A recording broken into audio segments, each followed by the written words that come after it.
Muito bem, voltamos a apresentar aqui o programa Inspire-se, o seu programa de motivação e inspiração.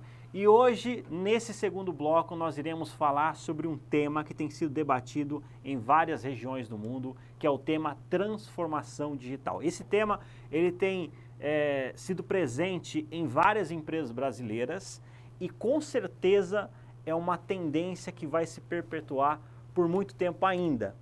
Para nos ajudar em relação a esse assunto, nós trouxemos aqui o consultor e sócio da empresa D99. Ele vai nos ajudar aqui com a gente em relação a esse tema, o Felipe Fittipaldi.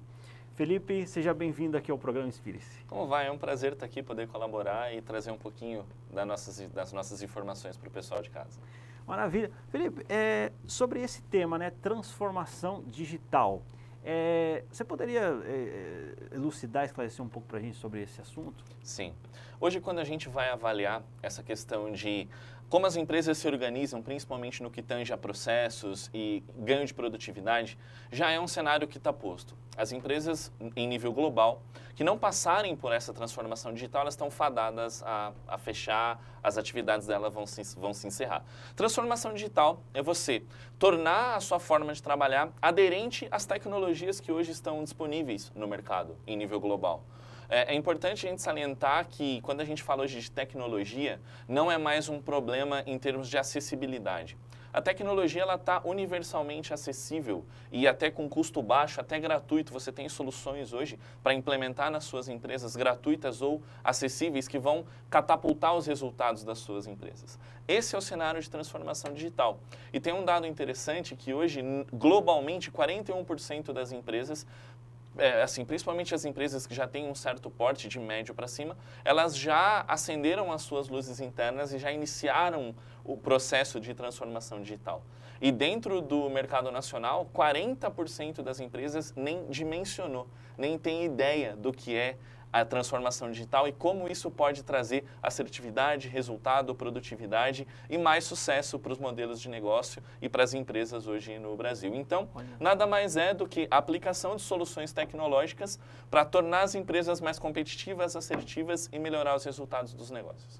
Entendi. Você falou aí, então, 40%?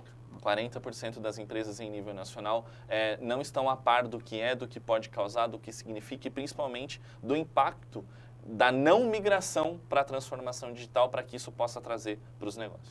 E, por exemplo, de repente a pessoa está assistindo, de repente está se perguntando assim, como que eu descubro se a minha empresa ela precisa de uma transformação digital? Como que ele faz esse diagnóstico? Perfeitamente. Todas as empresas que deveriam se organizar por meio de processos, elas tendem a ser um público-alvo da transformação digital.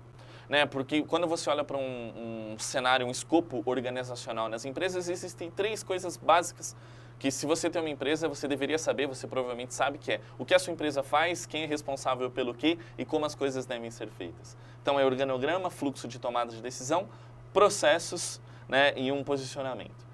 Dentro da parte de processos, ou seja, como as coisas são feitas, esse cenário hoje, ele depende, na verdade, ele demanda 3 também questões básicas, que é você, primeiro, despersonalizar os processos.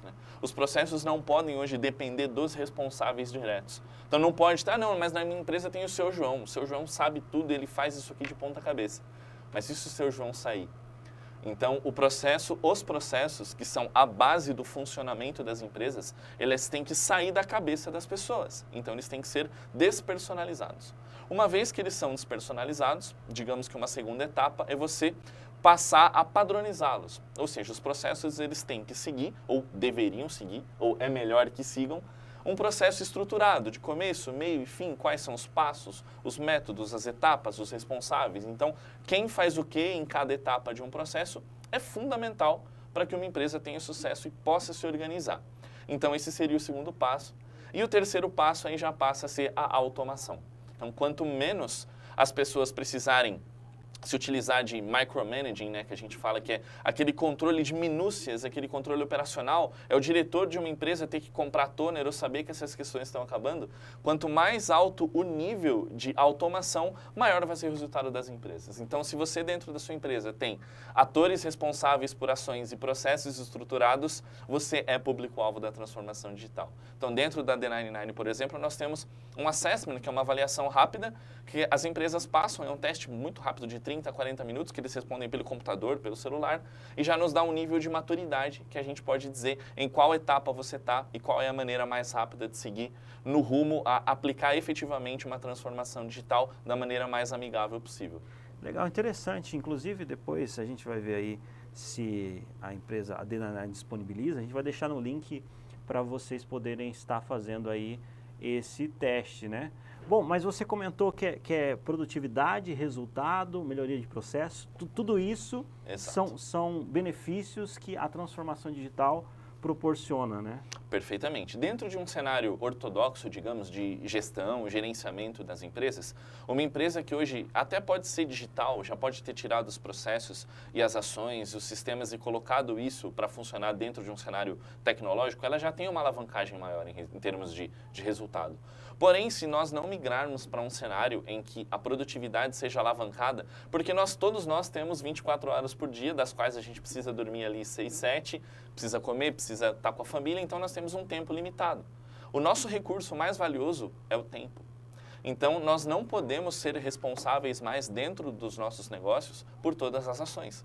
Então, quanto mais a tecnologia for responsável pelas ações das nossas empresas, mais sucesso essa empresa terá. Isso é garantido. Evidentemente, né, Altair? As pessoas são insubstituíveis. E a inteligência de negócios ainda está com as pessoas. E isso não vai mudar. Agora, a parte operacional e a inteligência de processos no sentido de automatizá-los, torná-los mais inteligentes e aplicar essa inteligência no sentido de aumentar a produtividade, minimizando o tempo que você precisa aplicar dentro dos processos e maximizando o resultado. Então, dentro desse cenário, é o que a gente busca oferecer para os clientes e nas palestras, nos treinamentos que a gente faz também. Interessante, você comentou aí em relação às pessoas, né? E eu acho que vem uma pergunta aí bem pertinente, que é o seguinte, quão importante é as pessoas dentro desse processo de transformação digital? É uma questão muito importante, porque o senso comum é a ideia de que não, as máquinas virão e a tecnologia virá e vai suplantar a necessidade de pessoas.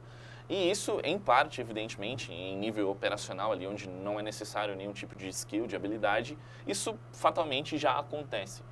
Porém, a gente tem que lembrar que a parte de inteligência, a inteligência humana, a criatividade, a inventividade, a engenharia, a estruturação de processos e a criação de novos modelos de negócio, isso sempre vai ser insubstituível. Então, o papel de empresas que atuam com transformação digital, empresas que dão assessoria e consultoria para negócios, para que esses negócios caminhem e trilhem esse caminho da transformação digital, é fazer algo que a gente chama de gestão da mudança.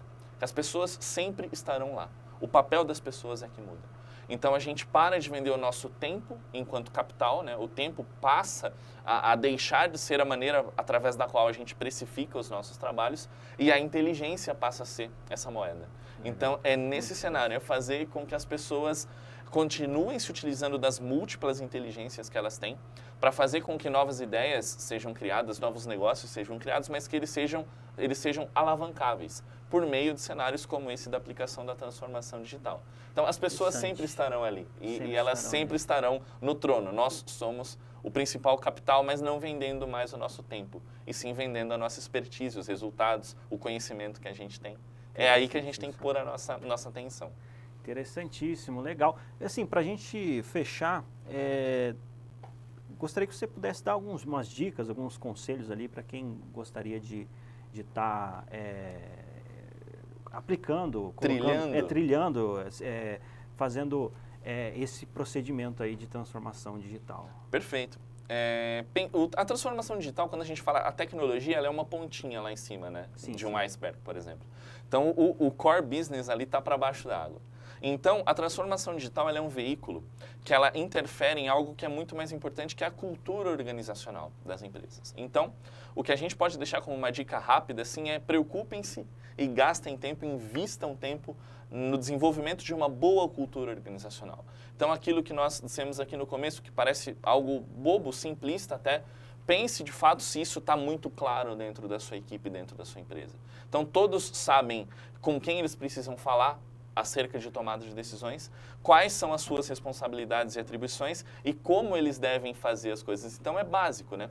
Quem faz o quê? Quem manda em quem e como a gente faz as coisas. Esse é o comecinho que a gente pode implementar para que a partir dali os processos sejam mapeados e, na verdade, a gente poderia evoluir isso para um cenário de falar de BPMN, de Pipefy, de ferramentas de implementação de transformação digital, mas pensando na parte mais simples já traz muito resultado. Então, tendo claro quais são as atribuições, funções e dentro de um organograma quem toma as decisões, você pode já implementar ferramentas de produtividade, usar Kanban, ou fazer sessões de design thinking, ou qualquer coisa, qualquer mecanismo que seja para você se utilizar de meios mais assertivos, meios tecnológicos ou meios até mais ortodoxos para ganhar produtividade. Então, identifique os responsáveis pelas ações, o que as pessoas têm que fazer, a quem elas têm que se reportar e como elas devem fazer cada uma das suas atribuições.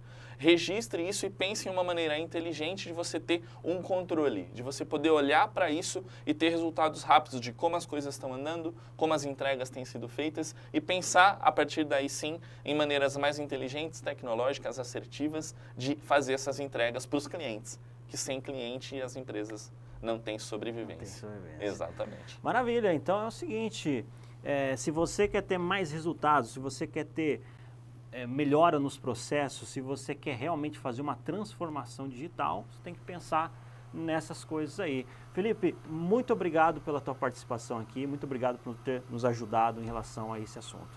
Foi um prazer, contem conosco, é uma honra estar aqui. Maravilha! Muito bem, então no próximo bloco nós iremos conversar sobre empreendedorismo multifocal. Até o próximo bloco.